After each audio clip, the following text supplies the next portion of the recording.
Je pense que les gens ne savent même pas en fait que derrière, potentiellement, ton investissement il peut financer les industries de l'alcool et du tabac, alors qu'en fait t'es contre ça. Demain tu fais un ISF climatique, c'est-à-dire qu'en fait tu sanctionnes les personnes qui ont des actifs dans des boîtes qui polluent. Je pense qu'il y a plein de gens qui se diraient ok, en fait je coupe la pause, je vends mes actions, mes obligations, etc., mes fonds vers ce type d'entreprise et je vais plutôt choisir des entreprises sur les énergies renouvelables, sur des infrastructures résilientes. Et en fait ça irait clairement dans le bon sens. Si notre système fiscal incitait à aller vers ce type d'investissement, tu vois, un peu comme quand tu fais des dons, t'as une réduction d'impôts ou t'as une réduction IFI, tous ces trucs-là qui touchent quand même des gens en fait qui ont beaucoup de patrimoine, faut qu'on se le dise. C'est sûr que ça permettrait de réorienter quand même un peu l'épargne des gens vers des choses plus écologiques ou plus solidaires. En fait, c'est évidemment comme ça que la finance devrait se faire. C'est-à-dire que oui, en fait, il faut quand même qu'il y ait une utilité parce que financer des choses qui rapportent mais qui nous condamnent sur des conditions de viabilité sur Terre, ça n'a pas de sens, tu vois. Comme tu t'affranchis des institutions bancaires,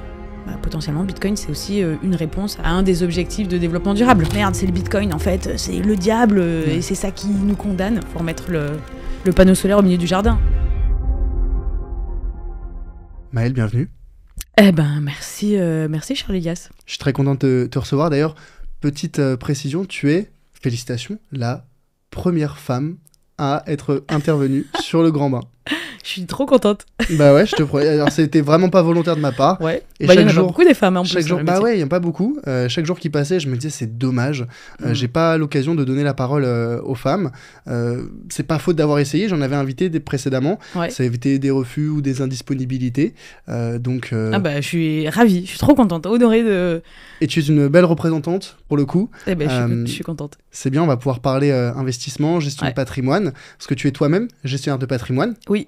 Tu as un cabinet de conseil, et tu es aussi associé avec Gaël Berthélémé. Exactement, récemment associé, ouais. Qu'on salue, que j'ai reçu sur le podcast il y a quelques temps maintenant. Ouais. On avait parlé d'investissement responsable, une thématique que j'avais aussi abordée avec Vincent Auriac, président d'Axilia. Ouais. Sur le podcast également. Donc c'est une thématique d'actualité, je pense encore plus en ce moment. On enregistre cet épisode courant octobre 2024. Il y a eu toutes les intempéries, les inondations, les ouragans, le réchauffement climatique, le changement climatique. C'est une thématique qui est présente et qui va être de manière plus en plus présente dans nos vies. Ouais, c'est clair. Moi je m'étais noté, on attend à ce que 25% des encours mondiaux soient investis selon des critères ESG d'ici 2025, donc c'est aujourd'hui, c'est demain. Ouais. 80% des investisseurs institutionnels déclarent intégrer les critères ESG dans leurs décisions d'investissement. Et 57%, donc plus d'une sur deux entreprises des CAC 40 ont mis en place une stratégie de développement durable. Ouais. Donc clairement... on a l'impression que tout le monde est aligné, tout le monde est d'accord. C'est le sujet. Ouais. C'est le sujet d'aujourd'hui, c'est le sujet de demain. Je voudrais revenir un pas en arrière et comprendre pourquoi hier, c'était déjà ton sujet à toi. Pourquoi est-ce que tu t'es intéressé à l'investissement responsable ? Ouais, alors en fait, je pense que il faut que ça vienne d'une démarche personnelle. C'est-à-dire que moi, ça fait un peu plus de 10 ans que je baigne dans la finance, la gestion de patrimoine, la gestion d'actifs, etc. Donc, j'étais salariée, j'ai travaillé dans une grosse plateforme de distribution qui est connue du métier. Et en fait, j'ai eu la chance quand même de fréquenter du coup des sociétés de gestion qui étaient déjà attachées à ce sujet. Donc qui étaient précurseurs, qui avaient raison peut-être très tôt. Okay. Et en fait, tu parles de ça, c'était il y a combien de temps à peu près ? C'était du coup il y a plus de 5 ans, parce que j'ai créé la structure il y a 5 ans. Ouais. Donc si tu veux, voilà, je dirais il y a 6-7 ans, moi déjà personnellement, j'ai commencé à me dire, attends, c'est quand même bizarre en fait. Il va se passer quelque chose, j'ai l'impression, dans les prochaines années, sur l'écologie, sur le réchauffement climatique. Il y a quand même des changements physiques sur notre économie, l'inflation... la crise énergétique, puis il y a eu le Covid. En fait, tout ça a été quand même... ça va un peu en cascade, mais bref.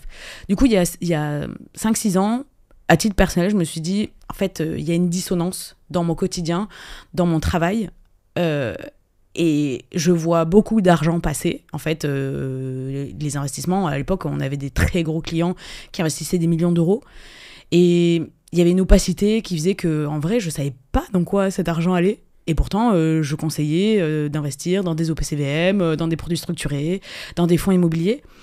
Et Donc il n'y avait pas le prisme, on va dire, impact environnemental, social à l'époque, alors qu'à l'extérieur, tu le voyais.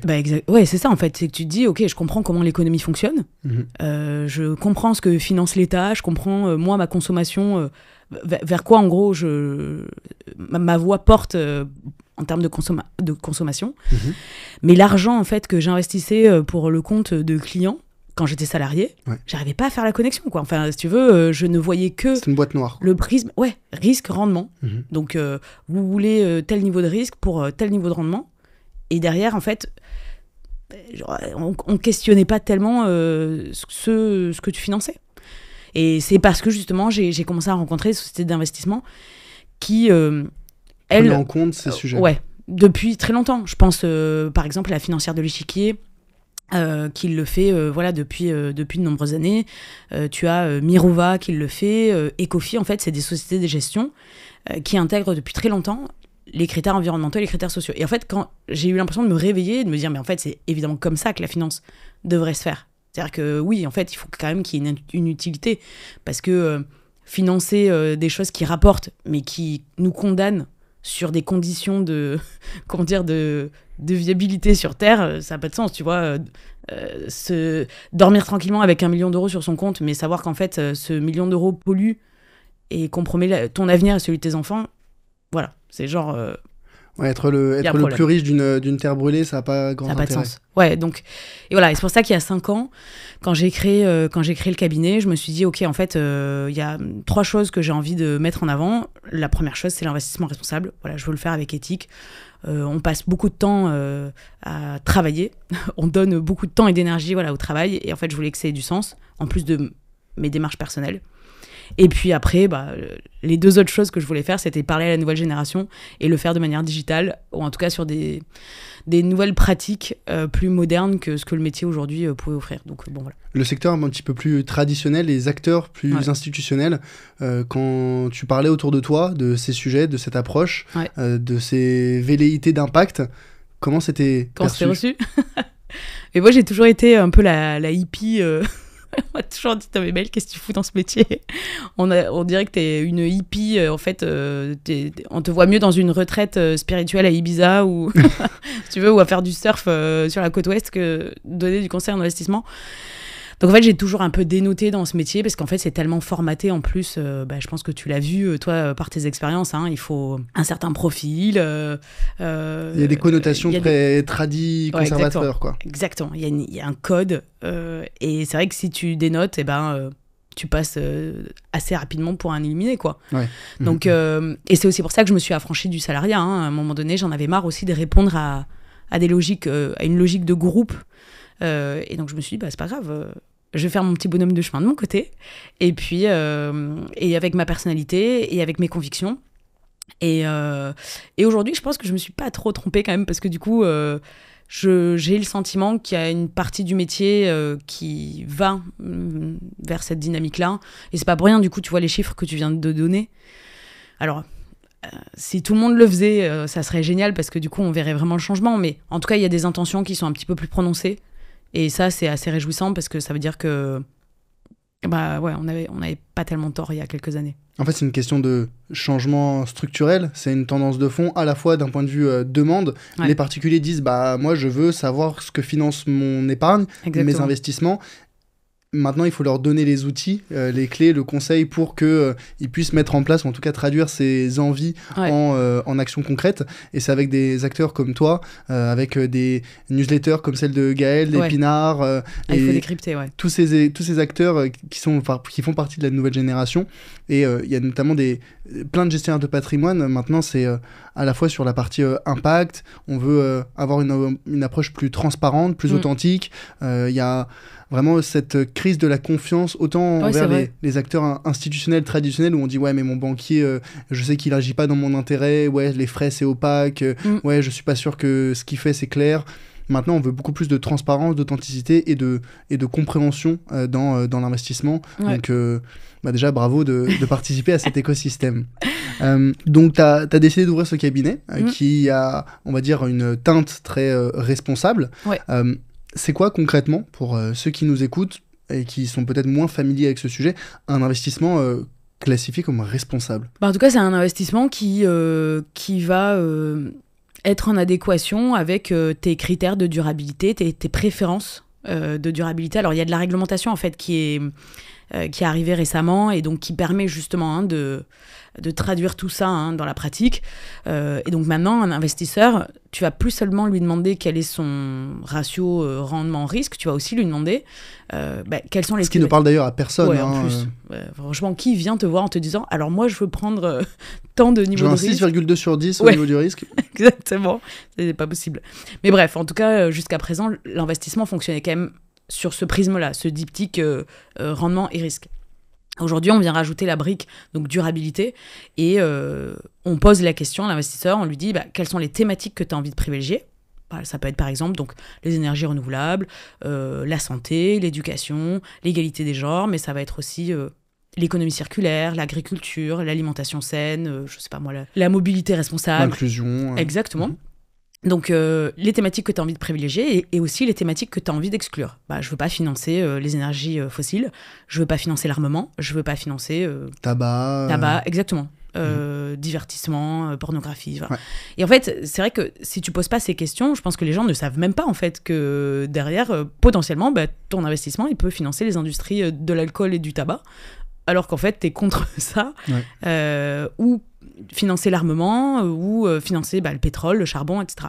Et d'ailleurs, il y a une grosse partie de la finance, encore aujourd'hui, même si les intentions des institutionnels évoluent, il y a quand même la grande majorité de la finance qui va vers ces activités-là parce que c'est aujourd'hui les plus rentables. C'est un peu ce qu'on appelle l'économie du vice. C'est les sin stocks. Exactement.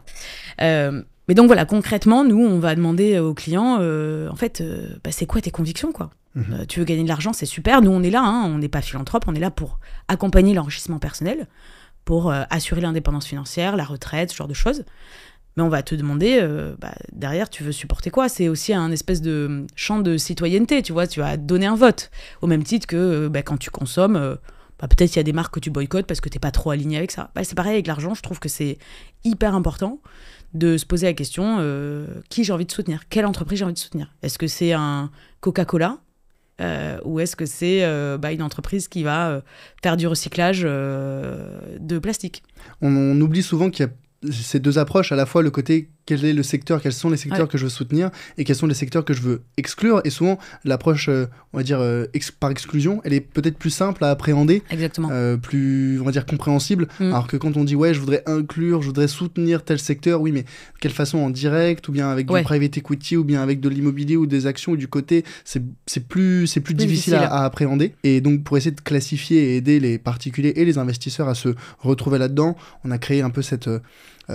réglementation, tout ce qui est ESG, environnement, social et gouvernance, un peu galvaudé aujourd'hui, c'est pas très clair si quelque chose d'ESG, c'est vraiment ESG. Du coup, ma question c'est, est-ce qu'un investissement qui est considéré comme ESG, il est considéré comme responsable ? Non. Pas... En tout cas,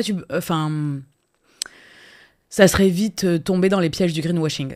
Parce que juste dire j'applique des critères ESG, ça suffit pas en fait à financer une économie durable. Et d'ailleurs, en fait, je crois que tu as plus de la moitié des encours aujourd'hui des sociétés de gestion qui sont ESG, mais en fait, clairement, on vit pas encore dans une économie durable et résiliente. Donc c'est pas suffisant. En fait, l'ESG, c'est une nouvelle boussole du risque. C'est-à-dire qu'en fait, tu vas prendre des critères environnementaux et des critères sociaux et dire, OK, j'ai identifié des risques environnementaux et des risques sociaux possibles, des risques de gouvernance. Mais c'est pas une intention claire, en tout cas, de financer des activités positives pour l'écologie ou plus de justice sociale. Donc en fait, derrière les critères ESG, tu as d'autres standards, tu peux aller chercher des labels. Le label ISR, qui est un label généraliste, qui normalement va être de plus en plus réformé pour être plus contraignant, parce que c'est pareil, tu as maintenant tout le marché qui dit que j'ai un super label ISR et donc je fais de l'investissement responsable. Là encore, il y a un peu de greenwashing. Tu as aussi le label Greenfin, où là, on est déjà un petit peu plus dans un standard élevé, parce que c'est plutôt sur des fonds dits climat. Les fonds climat, où il y a une vraie volonté d'aller financer les énergies renouvelables ou l'économie circulaire, donc la gestion des déchets, ce genre de choses. Et après, tu as un dernier label qui est plus sur le volet social ou solidaire, c'est le label Finansol. Et là, effectivement, c'est pareil, tu sais que tu vas avoir un petit peu plus d'impact parce que c'est des activités solidaires. Mais tu vois, franchement, c'est très difficile et je pense que quand tu es un investisseur... Particulier surtout. Particulier, juste se fier à des critères ESG... c'est pas suffisant. Et surtout que moi de ce que j'en comprends, ça reste une boîte noire, on en parlait plus tôt, où finalement une entreprise ou un secteur ou bien un ensemble d'entreprises qui font des efforts pour améliorer leur impact environnemental mais qui restent quand même très mauvais, elles vont être catégorisées comme positives ou comme ESG, au même titre que des entreprises qui sont peut-être réellement impactantes et vertueuses. Donc on ne sait pas si c'est moins pire ou si c'est mieux. Donc c'est très compliqué aujourd'hui d'avoir une réponse claire là-dessus. Le contre-pied de ça, c'est est-ce qu'un investissement qui n'est pas classé comme ESG est forcément mauvais?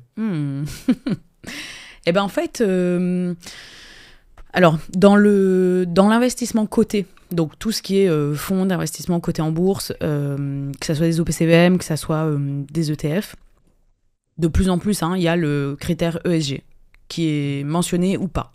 Si c'est pas ESG, bon, a priori, on pourrait se dire que de facto, il n'y a pas de volonté de la société d'investissement d'aller sur les activités positives. Mais tu vois, plutôt sur des actifs non cotés, donc tu ferais du crowdfunding, tu ferais, en gros, du private equity, bah là, il n'y a pas toujours, en fait, de communication affichée sur des critères ESG, et pourtant, tu peux quand même avoir derrière, en fait, des sociétés d'investissement qui vont aller financer des startups et qui vont avoir de l'impact environnemental ou social. Donc, autant sur la partie cotée, ça va être de plus en plus normé, parce qu'il y a une réglementation vraiment de plus en plus forte, et autant, en fait, tu vois, il y a deux vitesses sur le private equity, sur le crowdfunding. Eh ben, c'est plus difficile, c'est des plus petits acteurs, et puis très souvent, d'ailleurs, c'est des startups, et c'est des entreprises qui n'ont pas les moyens, ni les ressources financières, ni les ressources humaines, à attribuer, à faire, si tu veux, du reporting, remonter de la data sur tous ces critères extra-financiers. Donc il peut y avoir deux vitesses. Et Vincent Auriac, il en parlait, où il disait que finalement, il y a beaucoup d'entreprises qui voudraient bien être labellisées ESG, ISR, tout ce que tu veux, mais qui n'ont tout simplement pas les moyens, comme tu disais, financiers et surtout humains. Le nombre de personnes, les reportings qu'il faut faire, comme tu dis, sont de plus en plus importants. C'est limite un temps plein. C'est des gens qu'il faudrait prendre à temps plein pour qu'ils puissent remplir les documents, la documentation. Et puis, c'est peut-être pas forcément la volonté de l'entreprise de prendre du temps, de passer du temps dessus. Encore une fois, c'est ce que tu montres et ce que tu fais derrière. Ouais, c'est ça. En fait, il y a plein de grosses boîtes qui vont avoir l'argent et qui vont effectivement afficher des convictions, mais sauf que ça peut être juste une jolie lettre au Père Noël, parce que du coup, dans les faits, tu te rends compte qu'en creusant, c'est pas terrible. Donc, oui, en fait, il y a cette distorsion, parce que il y a des grosses boîtes qui ont les moyens de faire du marketing et de la RSE bien léchée, et puis tu as des petites boîtes, en fait, qui, elles, leur objectif, c'est d'abord être rentable, en fait, et grossir. Et on n'a pas le temps en ayant de l'impact, mais exactement. De faire les reportings. C'est ça. Mais tu vois, j'avais notamment en tête, il y a des SCPI qu'on va pas citer, mais qui sont pas labellisés ISR et qui ont pourtant des démarches plus ISR que certaines SCPI ou que d'autres investissements qui sont, eux, labellisés ISR. Donc, comme quoi, on peut pas se fier à l'absence ou à la présence, ni l'un ni l'autre, mais encore une fois, ça crée une botte noire pour l'investisseur. T'as dit, il faut rentrer dans le détail, il faut regarder, il faut creuser pour avoir un avis tranché. Que peuvent faire aujourd'hui les investisseurs pour mesurer l'impact réel d'un investissement, d'un produit, d'une boîte, d'un contrat? Alors, je dirais, d'une part, il y a peut-être un peu d'intuition. Ça nous aide, ça. Se faire un peu confiance et se dire, OK, il y a du bon sens à avoir. OK, si j'ai envie d'investir... du coup, par exemple, l'immobilier. J'ai envie de faire de l'immobilier. Est-ce que investir dans une boîte qui fait de la construction, tu vois, de la promotion immobilière, est-ce que c'est plus nécessaire que plutôt rénover un parc immobilier vieillissant qui a besoin, en fait, de faire des travaux de restructuration ou d'efficience énergétique? Si le neuf est installé avec des panneaux solaires et que sais-je... Complètement. Ouais, non, mais tu vois, déjà, en fait, se questionner sur... ça peut partir de là. Quand je fais du private equity ou du crowdfunding, Est-ce que ça vaut le coup d'investir dans une start-up, tu vois, qui développe des logiciels, plutôt que d'investir dans une boîte qui fait de la consigne de verre, tu vois, de contenants en très verre. Très rentable, ça, très très rentable. Ou du reconditionnement de machines à laver. En fait, tu vois, ce qui est bien, c'est que dans l'investissement, il y a quand même plusieurs classes d'actifs qui touchent l'économie réelle. L'immobilier, les startups, en fait, tout ce qui est accessible avec le crowdfunding. Et ça, assez facilement, tu peux te dire, est-ce que dans le quotidien, ça a de l'impact plus ou moins. Après, on n'est pas obligé, tu vois, d'être un ayatollah de l'impact, évidemment. Mais on peut se questionner déjà là-dessus. Après, sur la partie côté, quand tu fais du PEA, du compte titre, de l'assurance vie, du PER, ça peut être plus compliqué. Et là, je pense que il faut regarder les petites lignes. Il faut décortiquer toute la documentation d'un fonds. Il faut regarder les positions. Voilà, par exemple, ton ETF, il investit sur quel indice ? Ton indice, il est composé de quelle boîte ? Bon. Et à l'intérieur même de cet indice, ok, j'ai la liste des boîtes, mais est-ce que je dois aller m'éplucher les comptes de résultats, les rapports trimestriels pour savoir un petit peu quels ont été les investissements, les achats C'est pas facile. Mais de toute manière, en plus, quand tu investis en bourse, le truc, c'est que tu sais que l'argent que tu investis, c'est pas de l'argent qui est utilisé pour le développement de la boîte. C'est de l'argent juste qui sert à la liquidité du marché. Donc, en gros, même si tu tu veux dire que c'est sur le marché secondaire. Ouais, exactement. Tu rentres pas au capital, en fait, t'es pas au marché primaire et tu donnes de l'argent, t'es dans la levée de capital. Ouais, complètement. Donc, en fait, ton argent, quoi qu'il en soit, quand tu investis en bourse, ça sert juste à assurer de la liquidité. Et bon, tant qu'à faire, c'est sûr, il vaut mieux quand même, à mon sens, après, chacun a ses convictions, mais plutôt peut-être donner de l'argent à une boîte qui fait du recyclage qu'une boîte qui produit des bouteilles en plastique. Ouais, bien sûr. Mais voilà, donc, mais il faut lire les petites lignes. Et alors, le truc, c'est que par exemple, quand tu investis en ETF, tu peux pas sélectionner les boîtes, puisque tu investis sur un indice, et donc tu peux pas. Par définition, c'est le but, de pas avoir à toucher à ça. Exactement. Donc, tu vois, typiquement, l'investissement responsable, c'est difficile d'exprimer des convictions quand tu fais de l'ETF. C'est pour ça que nous, au cabinet, on fait un peu d'ETF thématique, parce que tu peux aller sur des thématiques, mais tu vois, on fait pas les grands ETF des indices type S&P. Et pourquoi pas un MSCI World SRI ? Oui, tu pourrais, parce qu'effectivement, ça écrème et tu retrouves les 300 boîtes les plus... les moins néfastes. Les moins néfastes. Mais sauf que c'est que sur des critères ESG. Et donc, ça veut dire qu'effectivement, tu vas avoir que les boîtes qui font des efforts, mais qui ne seront pas... vertueuses. Ouais. Donc, il y a des petites limites. Et en plus, il y a un autre truc, il y a une subtilité, c'est que les ETF, tu sais, quand tu investis dans un OPCVM, tu as une société, à travers une société de gestion, le gérant du fonds, il peut aller ensuite en assemblée générale et il peut s'opposer à des résolutions en disant là en fait c'est contraire à nos convictions dans la société. Donc il peut aller s'opposer, donc il peut faire levier si tu veux avec une espèce d'activisme. Ouais. Voilà. Qui est censé représenter l'intérêt des investisseurs. Des investisseurs. Exactement. Alors qu'un ETF, là il y a, si tu veux, il n'y a pas d'activisme actionnarial, quoi. Un ETF, c'est passif, il n'y a pas de gérant. Mais ça, c'est une question intéressante pour le coup. Dans quelle mesure un investisseur, même qui achète peut-être en direct ou à travers des OPCVM, sa voix compte ? Comme tu l'as dit, quand on est actionnaire, on a normalement une voix aux assemblées générales. Ouais. Je sais pas toi, mais moi, je vais pas aux assemblées générales des entreprises dans lesquelles j'investis. Voilà. Qui fait ça, ou dans quelle mesure ça peut avoir un impact vis-à-vis des décisions réelles prises par l'entreprise ?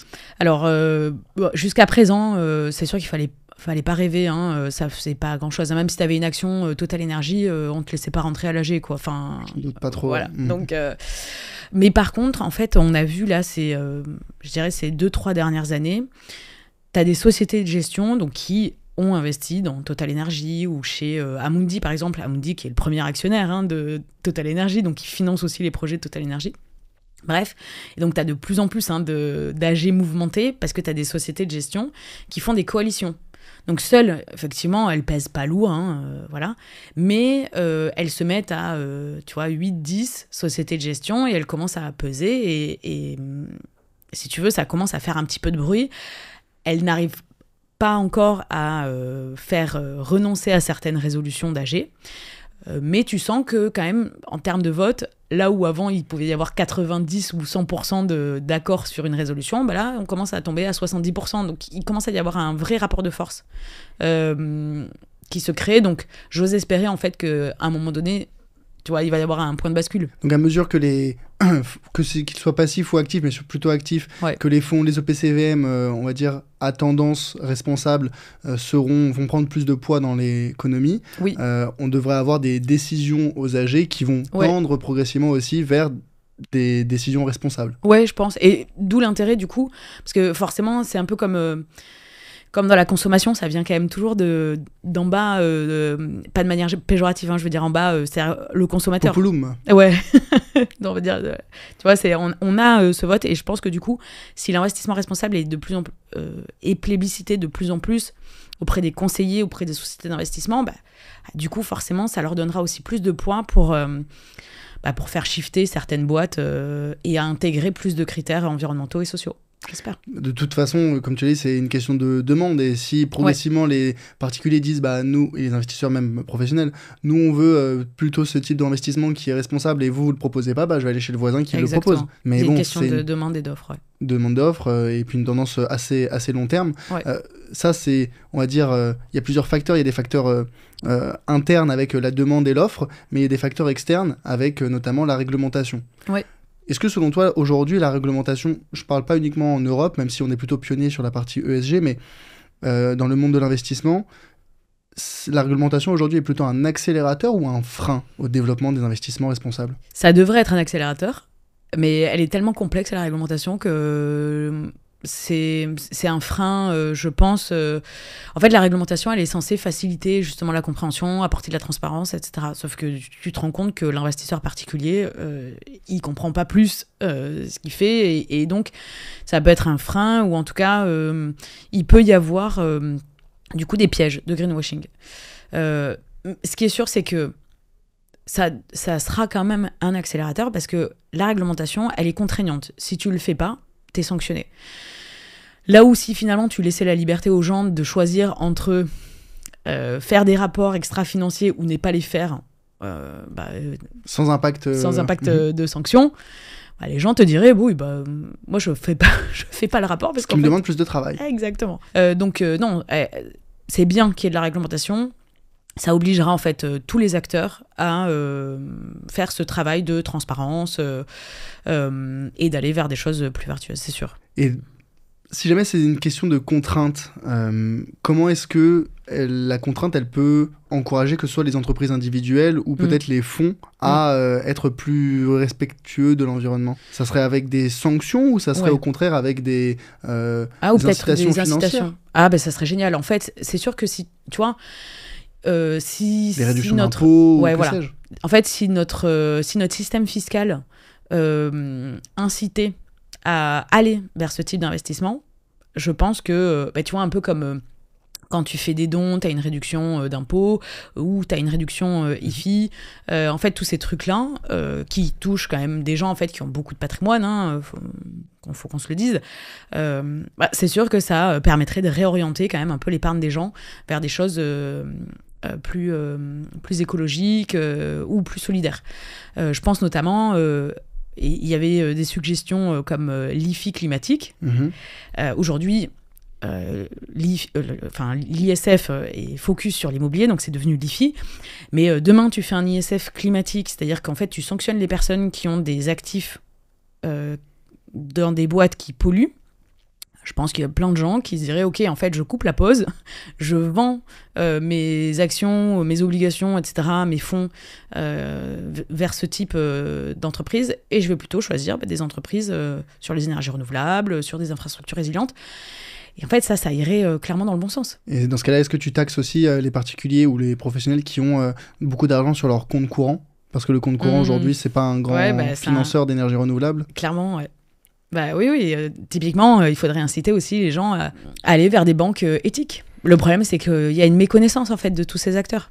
Les gens ne savent pas que l'argent pollue. Alors concrètement, c'est quoi aujourd'hui les impacts, ou plutôt l'impact de l'argent qui est laissé sur les comptes bancaires des Français ? C'est énorme. En fait, il y a 98% des Français qui ont un compte courant. ça serait difficilement imaginable que ça soit le contraire. Donc tout le monde a un compte courant.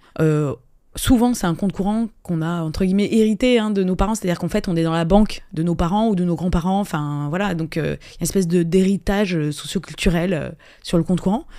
Sauf qu'en fait, ta banque, la banque traditionnelle, elle utilise ses dépôts pour faire de la création monétaire. Et donc, elle va utiliser ça pour faire du financement. Elle va octroyer du crédit à des entreprises. Et quand elle octroie du crédit, sa ligne directrice, c'est la rentabilité ou la solvabilité de l'entreprise. Évidemment, elle veut pas qu'il y ait un défaut et donc elle veut être remboursée. Ou alors, ses dépôts, elle va l'investir, mais avec une logique de rentabilité. Et très souvent, elle ne met pas de filtre environnementaux, sociaux. Ouais, parce que là, c'est une vraie question de sécurisation du capital, ouais. De certes faire un petit peu de sous, par exemple, prêter l'argent au taux sans risque de la BCE, ouais. À l'Ester, 3,25 là, depuis récemment. Ouais. Mais il n'y a pas de considération environnementale derrière. Donc en fait, c'est une question de sécurité et de rentabilité court terme, mais ouais. C'est une décision de perte garantie sur le long terme. Ah bah c'est sûr, c'est qu'en fait, aujourd'hui, dans les banques, une grande majorité des encours placés par la banque reposent sur les énergies fossiles. Et on le sait que les énergies fossiles, c'est considéré comme un actif échoué. C'est-à-dire que dans 10, 20, 30 ans, en fait, il faudra renoncer aux énergies fossiles. Et donc, ça veut dire que la banque, la valorisation de la banque repose majoritairement sur la rentabilité de cette activité. Demain, si cette activité n'est plus rentable, qu'est-ce qui se passe en fait? Donc clairement, donc là, clairement, il y a deux peut-être idées reçues des particuliers vis-à-vis de leur argent en banque. C'est non, l'argent sur les comptes courants ne dort pas. Pas du tout. Il est investi par la banque avec un certain taux de rendement et ouais. Toi, tu reçois rien du tout. Il y a certains acteurs qui maintenant se mettent à justement rétrocéder ce taux ou une partie de ce taux à leurs investisseurs pour une question d'équité. Donc ça, c'est le premier idée reçue. La seconde idée reçue, c'est que l'argent placé sur les comptes courants ne finance pas des choses trop négatives. Au contraire, c'est parmi les pires investissements, les pires investissements possibles, quoi. Clairement. Et c'est comptes courants, mais c'est aussi livret A. En fait, tous les livrets réglementés, livret A, LDDS, les comptes surlivrés de la banque. En fait... Le LEP, ça finance quoi? Alors ça, c'est une bonne question. Je sais pas. C'est quand même fou.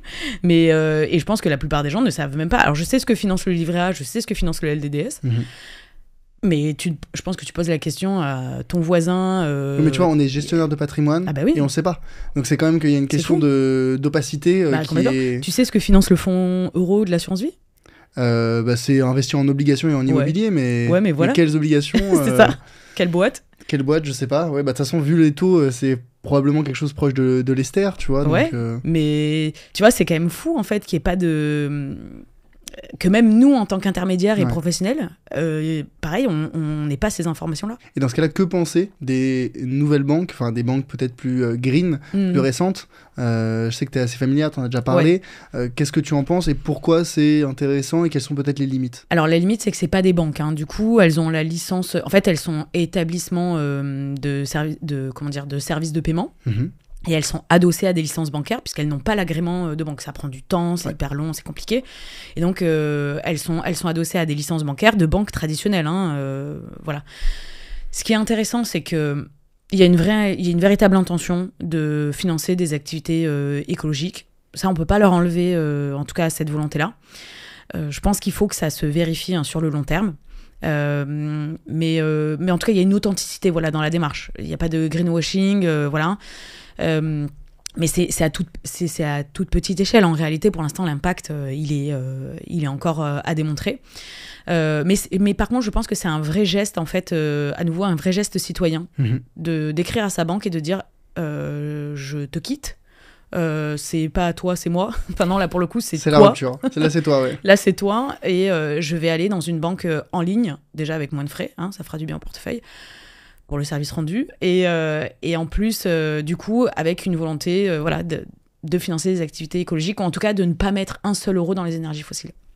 Je pense que c'est un vrai geste citoyen à faire. La limite aussi, c'est qu'à un moment donné, tu as quand même aussi besoin de la banque traditionnelle, notamment pour demander un crédit. Ouais, tout à fait. Tu veux acheter ta résidence principale ou faire de l'investissement locatif. Et donc, selon toi, le demain, si jamais ces banques, il y en a plein, Helios, Greengot, même la Nef. La Nef, effectivement, le crédit coopératif. Ouais. Le jour où ces entreprises, ces institutions deviennent des organismes bancaires qui peuvent produire du crédit. Ah, je pense que ça va changer la donne. Est-ce qu'il y aura encore un intérêt à aller dans des banques traditionnelles ? Ah, pour moi, non. Bah, d'une part, le service des banques traditionnelles est... Quel service ? C'est quoi ça ? Pardon, je crois qu'ils l'ont pas dans le... Non, blague à part, mais en fait, je pense que c'est... On peut pas espérer avoir du conseil, du bon conseil dans sa banque. Enfin, je suis désolée du coup pour potentiellement des gens qui travaillent en banque, mais on peut pas avoir du bon conseil patrimonial dans sa banque. Les gens sont vraiment habitués à ce que tout soit gratuit, et alors on a l'impression que la banque c'est gratuit, alors non, hein, évidemment, ils se rémunèrent sur les frais, sur plein de choses. Plus gracieusement. Exactement. Mais du coup, à nouveau, voilà, c'est quoi le niveau de service qui est rendu ? Moi, je trouve que c'est assez faible. Et en plus... niveau technologique, digitalisation du service, on est aussi loin du compte. Donc pour moi, dès que ces banques obtiennent un agrément bancaire, peuvent faire du crédit aux particuliers, aux entreprises, je pense que là, il y a un vrai switch. De toute façon, le service bancaire, enfin même les gens qui travaillent en banque aujourd'hui, il y a une fuite de ces personnes-là qui ont commencé peut-être, qui ont fait 1 an, 2 ans, 5 ans, qui se disent mais en fait je suis plus du tout aligné avec ça, et c'est pour ça qu'on a une masse de nouvelles personnes, d'anciens conseillers bancaires qui se disent mais qui font le switch, et qui se disent non mais je suis plus assez aligné avec mes convictions, avec l'impact que je voulais avoir auprès de mes clients. On est uniquement drivé par des objectifs commerciaux. Oui, c'est clair. C'est pas ce pourquoi j'avais fait le métier initialement, et donc maintenant qu'ils deviennent gestionnaires de patrimoine, indépendants comme toi, comme moi, et qui exercent le métier à leur façon et qui peuvent apporter le niveau de service et de qualité que eux voulaient apporter initialement, pas avec on leur tape sur les doigts si t'as pas vendu 3 Pinel. Ouais, exactement, et que t'as pas ouvert assez de plans retraite. Oui, l'investissement immobilier de Défisque, c'est classique, le grand dada des banques. Non, c'est fini là, 2024. Oui, normalement, avec ce qui se passe sur l'immobilier, peut-être que c'est moins le produit mis en avant, mais oui, c'est clair que il y a effectivement plein de conseillers bancaires qui, à un moment donné, se disent je vais me mettre à mon compte et je vais le faire à ma manière. C'est pas étonnant. Ça, c'est au niveau des banques. Donc, il y a des solutions aujourd'hui pour, si c'est pas forcément avoir un impact hyper important tout de suite, mais faire un geste citoyen et dire merde aux institutions traditionnelles, et dire voilà, votre philosophie, vos investissements, ça ne me convient plus, je vais chez le voisin, et même si déjà je vais payer moins de frais, j'ai peut-être un meilleur service, et en plus je maîtrise mieux l'impact de mes investissements. Ça, c'est au niveau bancaire ou compte courant à minima. Au niveau des investissements, et notamment je pense aux assurances vie en gestion pilotée qui proposent maintenant des thématiques d'investissement vertes sur plein de choses, les forêts, sur l'inclusion, sur les énergies renouvelables, l'eau, etc. Qu'est-ce que tu en penses ? Moi, je trouve que c'est bien. En fait, il n'y a pas encore beaucoup d'acteurs. En vrai, il y a un acteur qui le fait super bien, qui se fait accompagner d'ailleurs pour auditer ses portefeuilles, etc. C'est Goodvest. Je trouve que c'est... c'est l'assurance vie. Eux, ils ont l'objectif en fait de proposer une assurance vie qui est alignée avec l'accord de Paris. C'est les seuls qui font ça. Donc, je trouve ça hyper, ambitieux, et en même temps, on a besoin. Surtout que tout le monde n'a pas accès, du coup, à un accompagnement avec un gestionnaire de patrimoine. Nous, par exemple, au cabinet, avec Gaëlle, on propose aussi, on fait des allocations de portefeuille, donc on va sélectionner des fonds. Mais en réalité, quand t'as pas 100 000 € à placer tout de suite, et que t'as aussi peut-être envie, toi, de gérer de ton côté, typiquement, c'est bien d'avoir une solution en ligne, accessible, en gestion pilotée. Et pour moi, Goodvest le fait super bien. T'as d'autres acteurs en gestion pilotée qui proposent d'ailleurs, je crois, des profils avec une thématique éco-responsable. À mon sens, c'est moins poussé. Je pense, je crois, il y a Nalo qui fait un portefeuille responsable. Je crois, il y a Yomoni aussi. En fait, je pense que c'est des acteurs, ils s'y sont mis parce qu'ils ont senti qu'il y avait de la demande. Mais franchement, c'est pas dans leur ADN initial, quoi. Si tu veux, ils ont pas monté leur offre avec cette conviction sur l'environnement et le social. C'est plus saisir une opportunité de marché, quoi. C'est ça, exactement. Ils ont vu une opportunité de marché, et voilà. Bon, et pourquoi pas. Tant mieux si ça demande ça. Exactement. c'est bien de toute manière qu'il y ait du choix, mais à mon sens, Goodvest le fait vraiment de manière plus poussée, mieux accompagnée, et avec ils ont un dashboard où tu vois vraiment par transparence ce que ça finance, la contribution. L'évolution au niveau du CO2. Exactement, la température. Ouais, c'est génial. Franchement, pour le coup, je trouve que la promesse est réalisée. C'est-à-dire que quand tu es un investisseur et que tu as vraiment envie de mettre du sens, de placer ça sur ces thématiques-là, t'es servi. Et d'ailleurs, Goodvest sponsorise cet épisode. Magnifique. ça serait quand même la belle transition. Bon, en tout cas, on vous fait une belle pub. Hein. Mais si vous voulez me sponsoriser, n'hésitez pas à me contacter. Pour un investisseur particulier qui justement aujourd'hui se dit engagé ou se veut s'engager à minima, il voit que les investissements traditionnels, bof, les comptes bancaires traditionnels, bof, j'ai de l'argent, j'ai du capital, mais aujourd'hui concrètement, est-ce qu'un particulier a plus d'impact ou peut avoir plus d'impact sur l'environnement, sur son environnement et sur la planète à travers, question précise, et je me pose vraiment la question. À travers ces investissements, en faisant des choix particuliers d'investissement, ou à travers ses habitudes au quotidien? Oh, c'est une bonne question, ça. Écoute, pour avoir épluché pas mal de littérature sur justement les éco-gestes, etc., de mémoire, tes gestes que tu fais au quotidien, c'est-à-dire par exemple prendre le vélo, le train, ne pas prendre l'avion, végétaliser un peu ton alimentation, s'habiller en seconde main, tous ces trucs-là qu'on finit tous par connaître, en fait, ça résout 25% de l'équation. Ok, donc les gestes du quotidien, c'est 25%. Exactement. Quand tu dis 25%, sur quoi? En fait, on va dire que s'il fallait, dans un monde parfait. Réussir cette transition écologique, t'as 25%, c'est la contribution du particulier avec ses nouvelles habitudes de consommation, de vie. Voilà. Ce qui est déjà pas mal. Ouais, en fait, tu pourrais dire, je pèse pas beaucoup dans cette histoire, et en réalité, si tu fais pas ces 25%, ça veut dire que tu laisses la liberté aux entreprises et à l'État de le faire. Et franchement, quand tu vois les directions politiques qui sont prises et le manque d'intention politique à ce niveau-là, tu dis non, t'as quand même tout intérêt à faire ta part. Donc les gestes du quotidien, c'est 25%, et en fait, derrière, quand tu sais quel est le besoin de financement pour cette transition écologique et sociale, c'est monstrueux, il y a quand même besoin de beaucoup d'argent. Et là encore, c'est pas le budget de l'État qui va... Est-ce qu'on a des chiffres sur combien ça coûterait? Oui, t'as... J'avais en dizaines de milliards, mais... Ouais, non, en fait, j'avais des chiffres... c'est quelque chose comme... 66 milliards. Ouais, je veux pas dire de bêtises, je crois que c'est ça, 66 milliards par an, en fait, de besoins en financement en France. Je m'étais noté ça de mémoire, t'en parlais dans ton épisode avec Mounir. Ouais, exactement. Oui, mais c'est ça, c'est un rapport qui était sorti. Et effectivement, le besoin de financement, c'est 66 milliards par an, en France, pour, si tu veux, là, sur une durée jusqu'à 2030. Du coup, ça fait quand même beaucoup d'argent, et c'est là que tu te rends compte que l'argent, il est aussi du côté des privés particulier. Donc on a vraiment un rôle à jouer. Parce que 66 milliards, c'est une goutte d'eau quand on regarde les encours sur livret. En fait, c'est ce qu'il y a sur le livret A, le LDDS. Donc en fait, l'argent, il est là, quoi. Ouais, en fait, c'est ça. L'argent pour la transition, il est là. Il faut juste se dire, OK, on se réveille et on le met au bon endroit. Donc ça demande à ce que les politiques... ils mettent plus de courage. Bon, pour l'instant, c'est pas trop le cas, mais donc du coup, à titre individuel, clairement, on a un impact à jouer. 25%. 25%. Les 75% restants, ils sont où? Je te dis, c'est les entreprises. Ouais. C'est les entreprises et c'est le politique. Ok.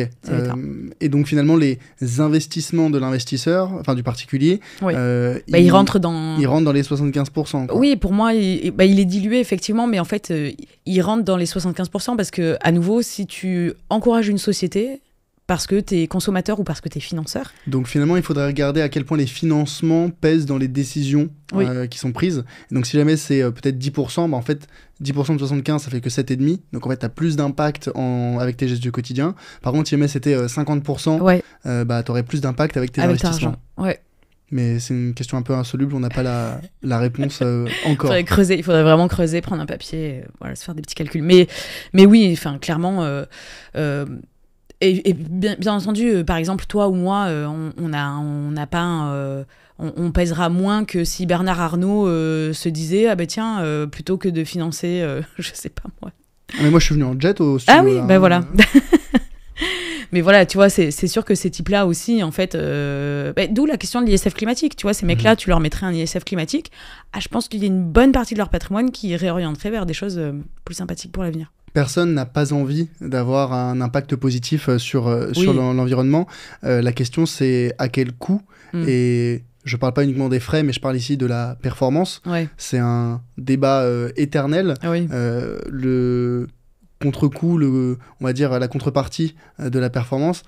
C'est quoi aujourd'hui, selon toi, ton avis sur la possibilité d'allier impact et performance ?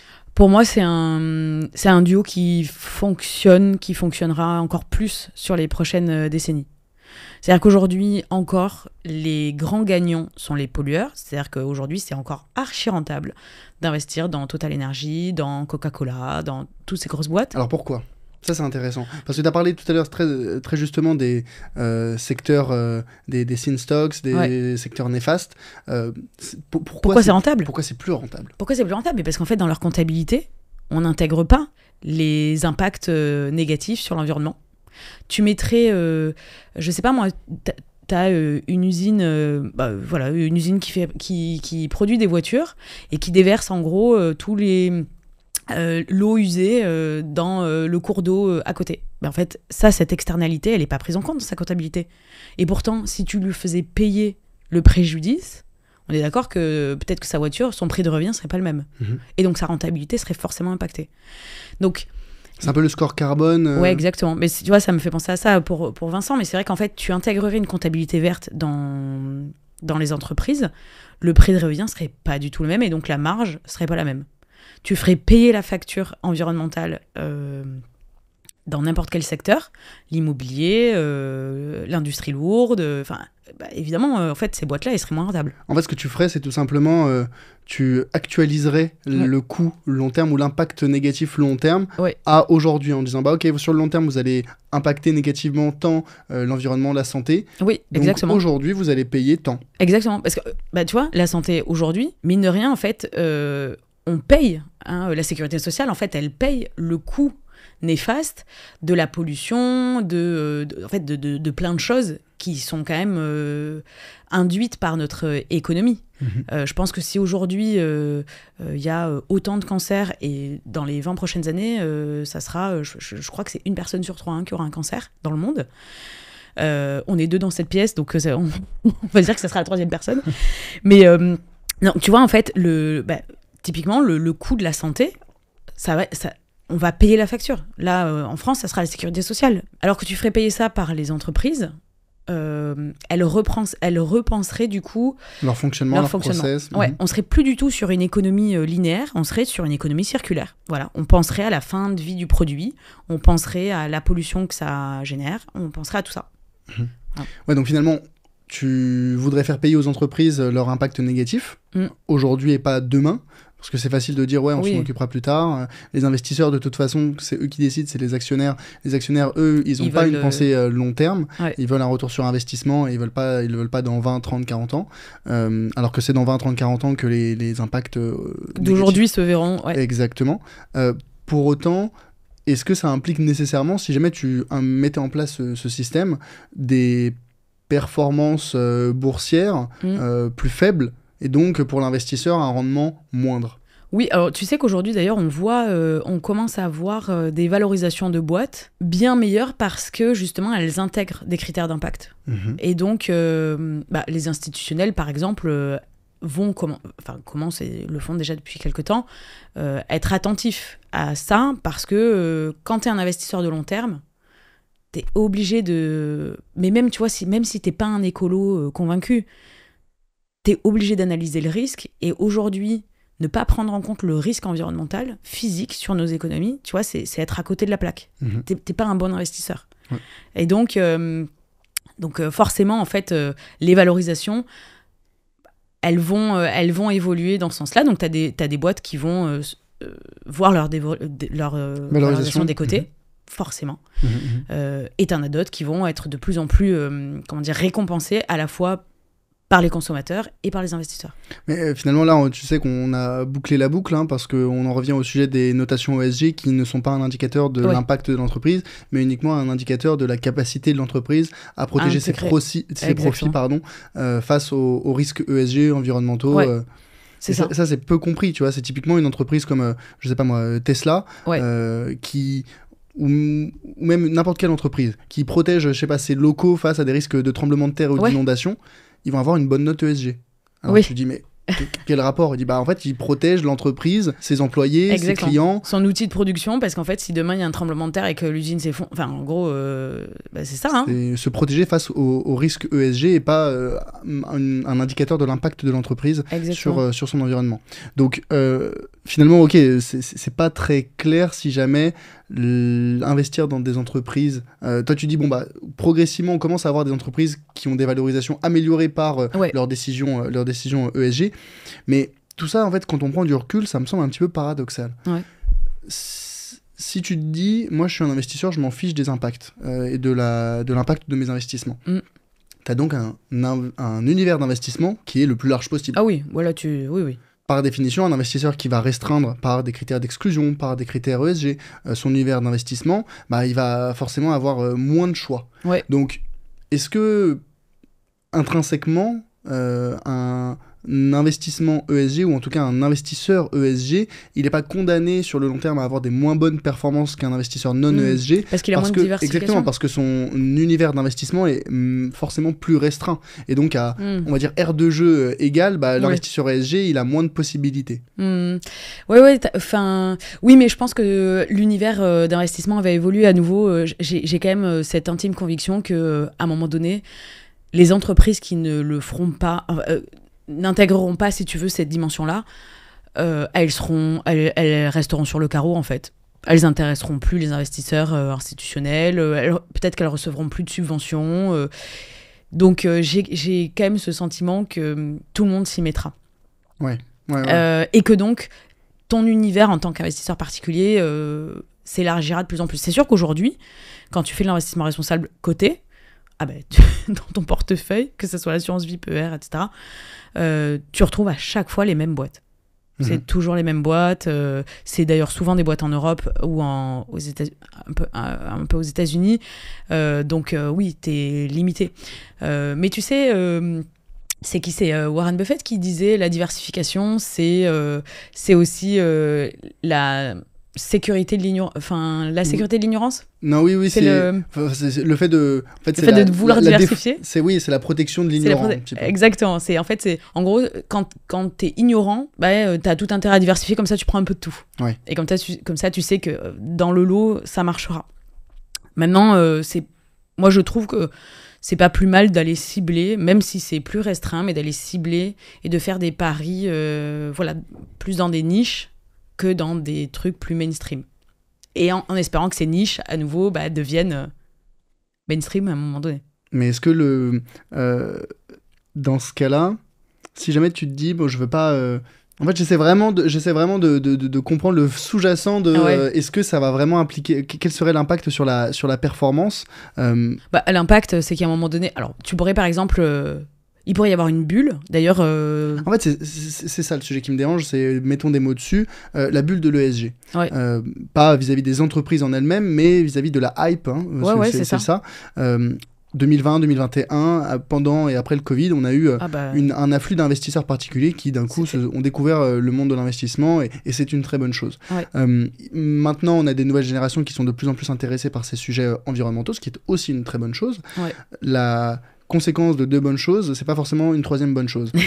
Et on a donc eu un afflux de capitaux vers les investissements ESG qui ont surperformé. D'ailleurs, les investissements, si on prenait un MSCI World Classic, un MSCI World SRI, ça a surperformé. Qui a gagné. Exactement. Donc on se dit, waouh, super. Sauf qu'il faut se souvenir de pourquoi un indice ou des actions performent. Ça vient de deux choses. Ça vient de, la performance de cette entreprise, de ce secteur ou de cet ensemble d'entreprises réelles au niveau de leurs bénéfices, et ça vient des attentes des investisseurs vis-à-vis de ces perspectives futures. De l'euphorie qu'il peut y avoir sur les marchés. Exactement. Ouais. Et donc, il y a ces deux critères-là qui sont évalués. Et donc, quand on se dit, waouh, l'ESG ou les SRI, ça a super bien performé ces dernières années, est-ce que ça venait d'une surperformance réelle des bénéfices de ces entreprises ? Pas vraiment. Ça venait plutôt du côté euphorie, comme tu le disais. Ouais. Donc là, on commence un petit peu, et encore, je dis ça, on est en octobre 2024, les marchés se portent très bien. C'est clair. Ils sont tellement hauts, c'est ouf. Est-ce que, notamment sur la partie ESG, on n'est pas dans une bulle ? Ouais, bah après, j'ai pas de boule de cristal, Charlie, j'en sais rien. Mais t'as raison, en fait, ça peut être un des risques. Ça peut être clairement un des risques, parce que sur les marchés financiers cotés, c'est ça, c'est que tu as à la fois la valeur intrinsèque de la boîte et puis tu as l'euphorie des investisseurs. D'un coup, ça part à la hausse, c'est incroyable. Et puis, tu as une rumeur sur, j'en sais rien moi, la remontée des taux ou une décision qui va être prise et d'un coup, le marché l'intègre et là, tu tombes et tu fais moins 20 ou il y a une correction, enfin bref. Donc, c'est très changeant. Oui, je pense qu'il y a une euphorie un peu sur ça, mais parce que mais sauf que c'est pas une mode. À mon sens, c'est pas une mode. En tout cas, il faut pas que ça soit une mode. C'est-à-dire qu'il faut vraiment que ça soit un sujet pris au sérieux. Ouais, clairement. Parce que on peut en parler, se dire ouais, c'est quand même super chouette, on va investir là-dedans, nanana, c'est dans mes convictions, mais en réalité, en fait, c'est hyper nécessaire, quoi. Il y a une urgence à le faire. Et comme on le disait, c'est-à-dire que les effets dans 20 ans, c'est parce qu'on aura fait des choix aujourd'hui, quoi. Donc, faut pas que ça soit juste une mode.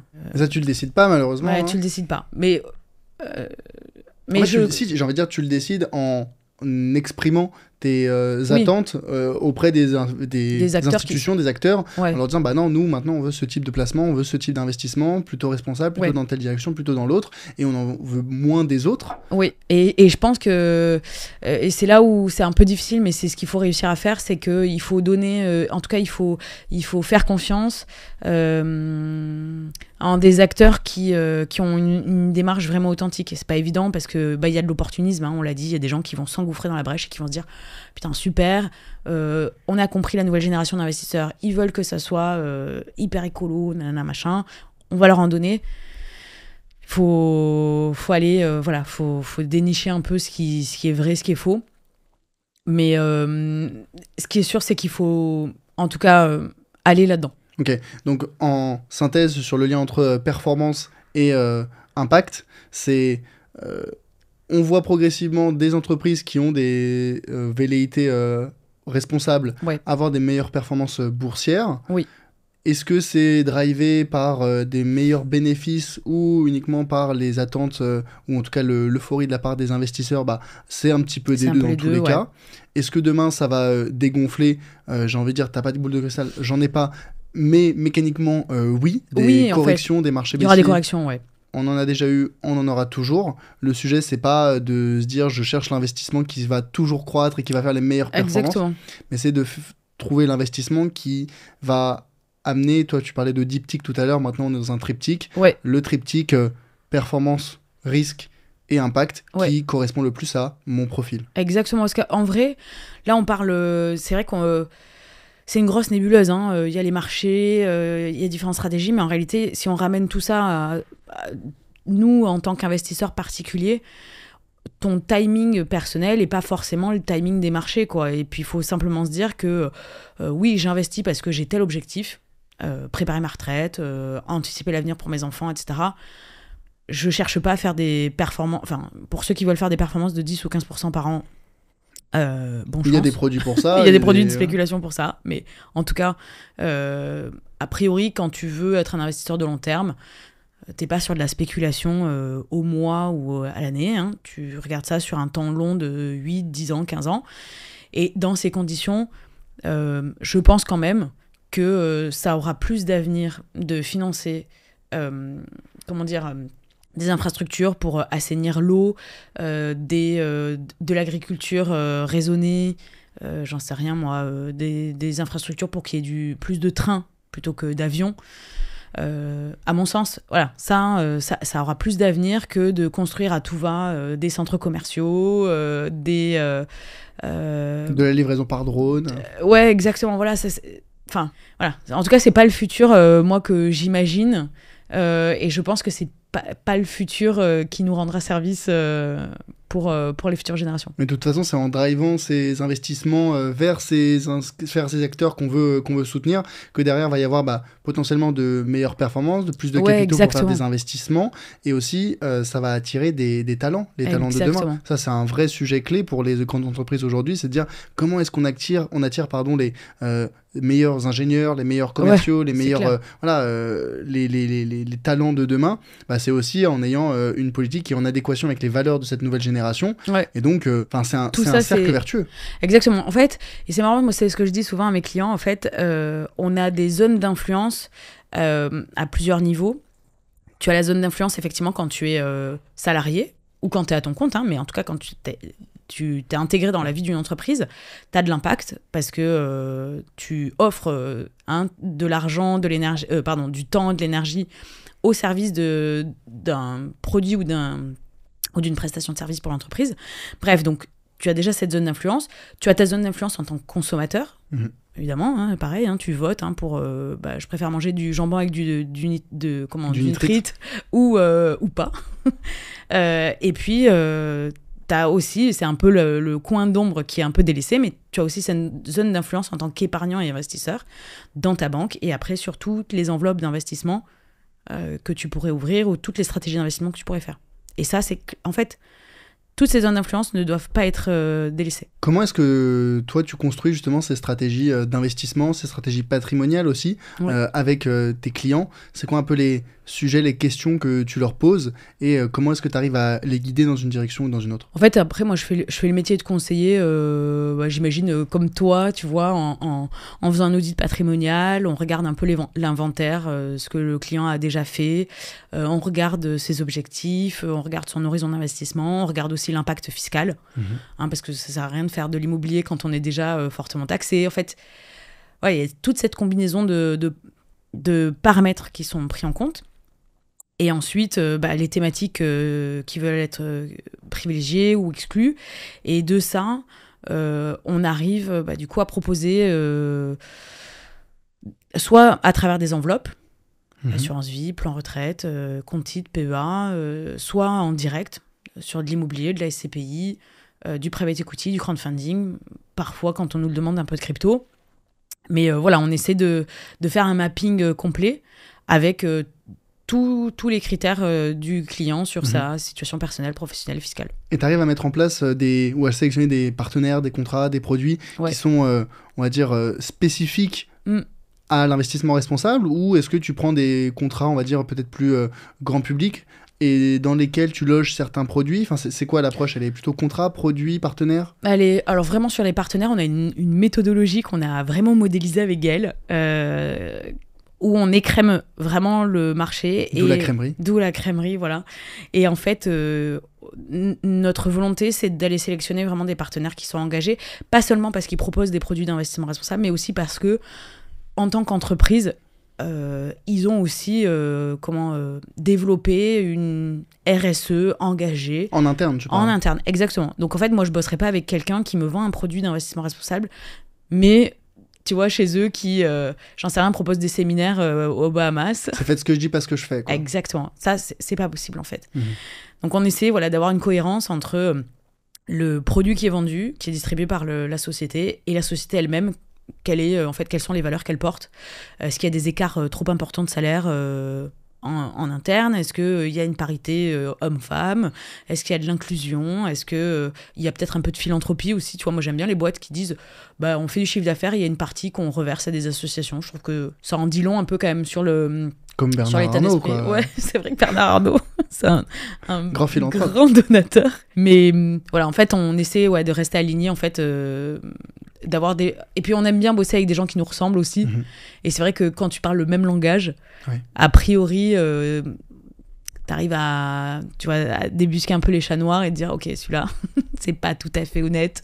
Et donc là, peut-être que... Je sens quand il bullshit, quoi. Ouais, exactement, on veut pas de bullshit. Après, on n'est pas à l'abri de se tromper, évidemment, hein, on n'est pas infaillible, mais on essaie vraiment d'être avec des gens, de travailler avec des gens qui nous ressemblent. Et vous arrivez, tu me disais, à parcourir l'ensemble de la palette de produits, de contrats qui sont... on peut faire de l'assurance vie, du PER, de l'immobilier, du coup... Ouais, il n'y a pas d'excuse. Même des cryptos, quoi. Ouais, mais chez nous, il n'y a pas d'excuse. Quelle que soit la stratégie d'investissement, il y a toujours la touch investissement responsable.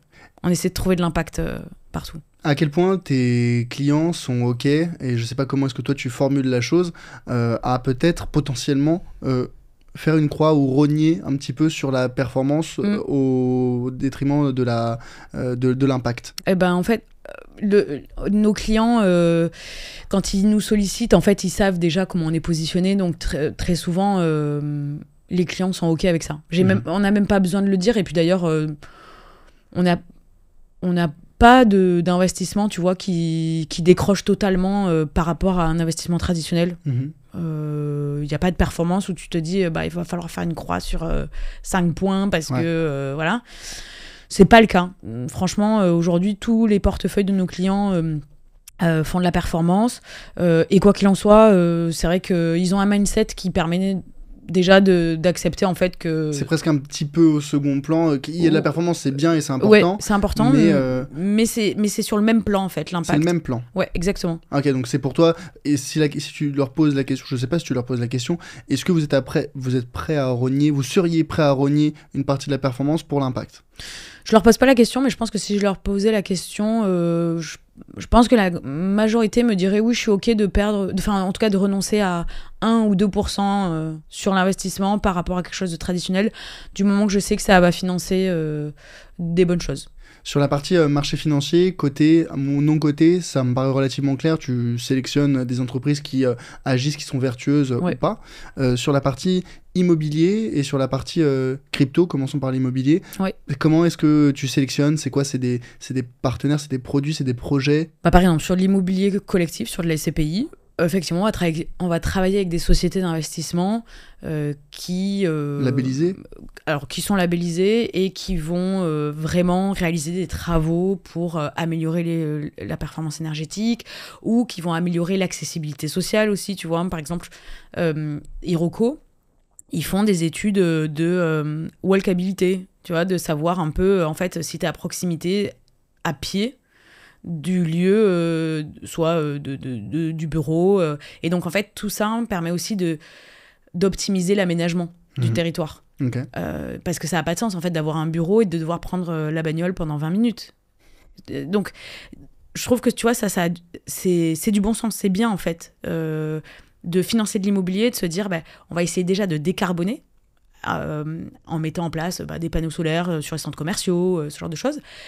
Ou alors des détecteurs de présence automatiques, parce qu'en fait, je sais pas si tu vois, à la Défense, moi quand je vois toutes ces tours qui restent allumées la nuit, tu te dis mais vous mettez la lumière pour qui? C'est Manhattan. Pour les pigeons, ouais, exactement, ça n'a pas de sens de faire ça. C'est pour les avions. C'est pour les avions, exactement, pour se repérer. Donc bref, tu vois, c'est des petits détails, mais moi je trouve que oui, ça devrait être pensé comme ça. Donc voilà, il y a Iroko, il y a Remake par exemple aussi. Remake, ils ont une poche sociale, ils attribuent une partie de l'encours à faire du logement d'urgence. C'est 4%. Ouais, je crois que ça va jusqu'à 5% de la poche. Et effectivement, tu dis oui, c'est bien aussi de se dire ouais, je vais chercher de la rentabilité, mais je peux bien allouer 5% en fait, du patrimoine à du logement d'urgence, à du logement solidaire, à du logement social.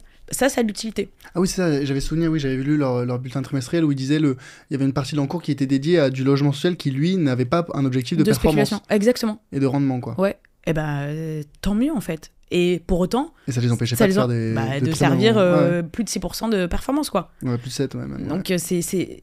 En fait, et ça, je trouve que c'est des moteurs d'inspiration. J'espère, en fait, que le marché va se dire, ok, en fait, ça marche, je peux servir de la performance et je peux quand même en donner une partie pour de l'utilité. Donc voilà, sur l'immobilier à travers la SCPI, mais ça peut être aussi, par exemple, tu veux faire de l'investissement locatif, de la location meublée, c'est pareil, il y a la rénovation à faire. Et puis d'autant plus qu'avec la réglementation... DPE, de toute manière, à un moment donné, tu ne pourras pas louer si t'as pas un niveau correct en fait de DPE. Donc là, c'est typiquement, on disait tout à l'heure, la réglementation comme contrainte, ça peut avoir un impact positif. Exactement. Et là, c'est très contraignant. Ça, c'est clair, il va falloir sortir de l'argent, mais c'est nécessaire. Il y a trop de passoires thermiques, il y a du coup des locataires qui se retrouvent aussi en précarité thermique. Enfin, c'est quand même fou, tu vois, de se dire je vis dans un appartement et en fait il fait 12 degrés et je me pèle et c'est pas normal. Sous les combles. Ouais. Ou en été, il fait 45. Oh, il y a ça aussi. Et puis d'ailleurs, du coup, installer des clims, en fait, faire du froid, c'est faire du chaud. Hein. C'est-à-dire que la clim, ça aggrave le problème du réchauffement climatique. Mais on combat le mal par le mal. Tu vois. Exactement. Donc bref, tout ça fait que, quelle que soit ta stratégie d'investissement, là, sur l'immobilier, tu peux intégrer un petit peu d'utilité. Sur les cryptos, là, ça va être un peu... Comment dire ? On va ouvrir le débat et tout le monde ne sera pas d'accord parce que je trouve que c'est assez clivant, en fait, le sujet énergétique des cryptos. Moi, par exemple, je trouve que le Bitcoin, c'est plus responsable que ton livret A. Ok. On l'a vu tout à l'heure, le livret A, l'argent est utilisé par la banque pour financer des entreprises qui ne sont pas forcément très vertueuses. Le Bitcoin, certes, c'est des grosses machines pour miner, et c'est extrêmement énergivore. Exactement. Mais consommer ne veut pas dire polluer. Et ça dépend de la façon dont est produite l'électricité. Voilà, exactement. Et il y a presque 50% de l'énergie utilisée par Bitcoin, par le minage de Bitcoin, qui est adossé à des énergies vertes. Proportionnellement, ça paraît pas mal, mais il faut voir en valeur absolue aussi. Oui, alors après, le truc, c'est que il me semble que la consommation d'énergie pour le minage de Bitcoin, c'est 1%... De la consommation mondiale ? Ouais. Ce qui est déjà pas mal. Ce qui est déjà pas mal, mais ce qui est pas non plus... Oui. Tu vois, il y a déjà tellement d'autres secteurs à réformer avant de se dire « Merde, c'est le Bitcoin, en fait, c'est le diable, et c'est ça qui nous condamne. » Faut remettre les choses, tu vois, faut remettre le panneau solaire au milieu du jardin, c'est quand même pas... Au milieu du toit. Exactement.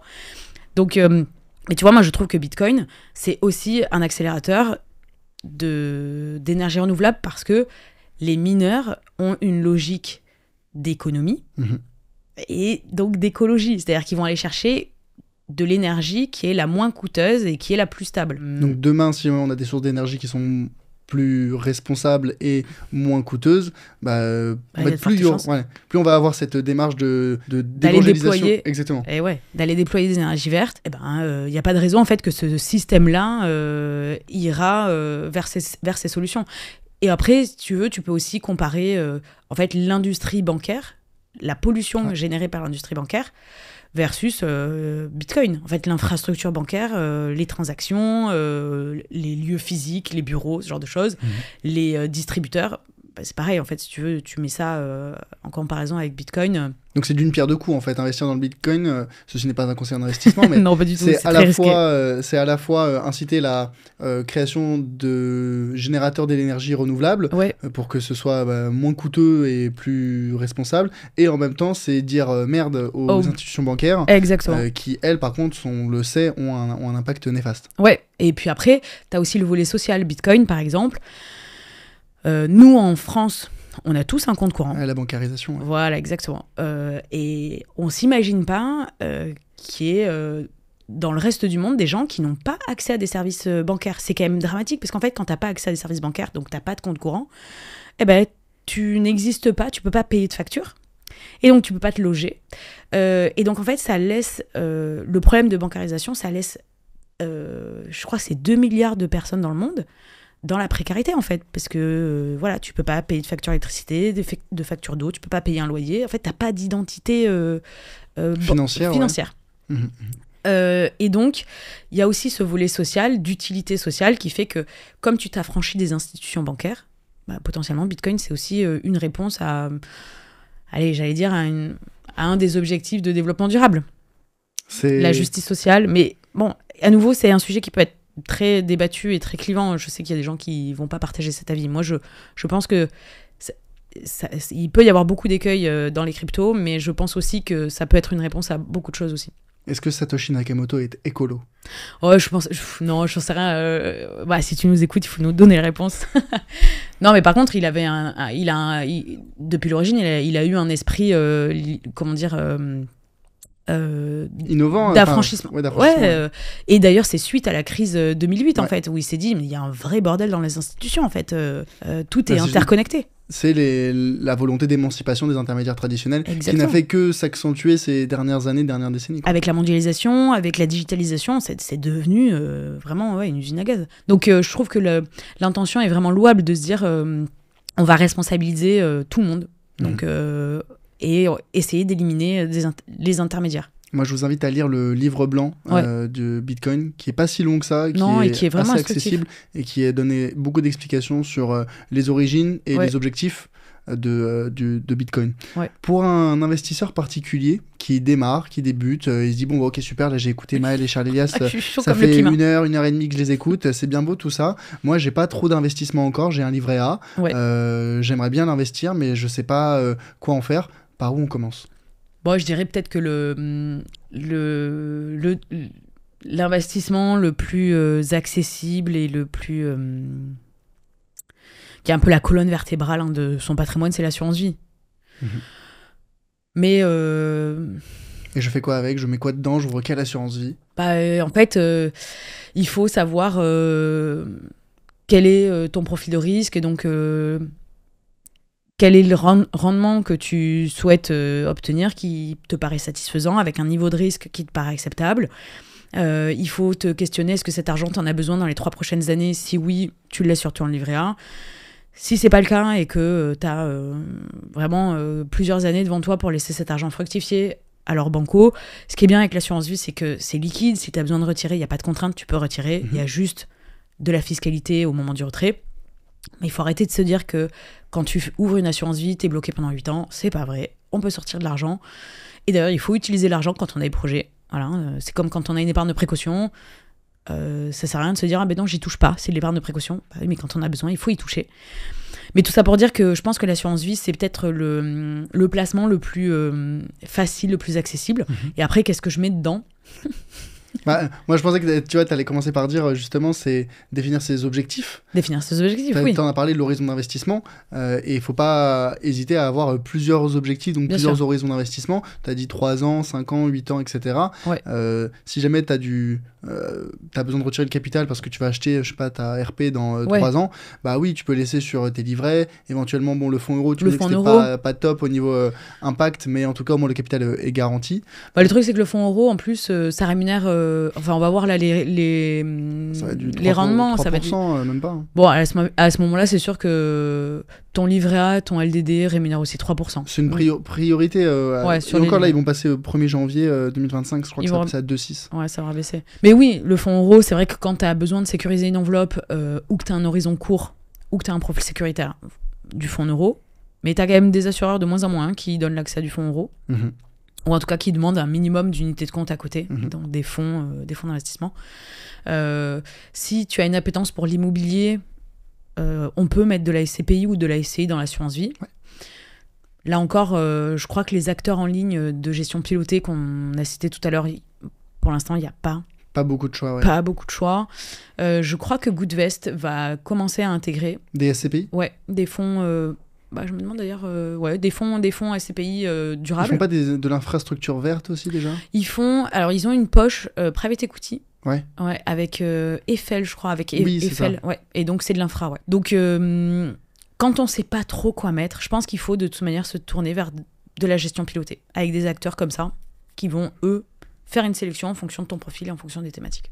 Probablement, finalement, c'est les 2 options. Soit on se dit, je veux me renseigner sur ce sujet et je veux creuser et je veux gérer par moi-même avec de la gestion libre. Ouais. Auquel cas, c'est libre à chacun selon les intérêts, le temps et les compétences. Mais c'est possible. C'est possible. Ou bien on se dit, non, moi, j'ai pas le temps, pas l'envie, mais c'est quand même important pour moi d'avoir de comprendre l'impact. Auquel cas, on se tourne vers des acteurs qui, eux, sont spécialisés. Et qui ont une équipe de gestion pour le faire, ouais. Et après...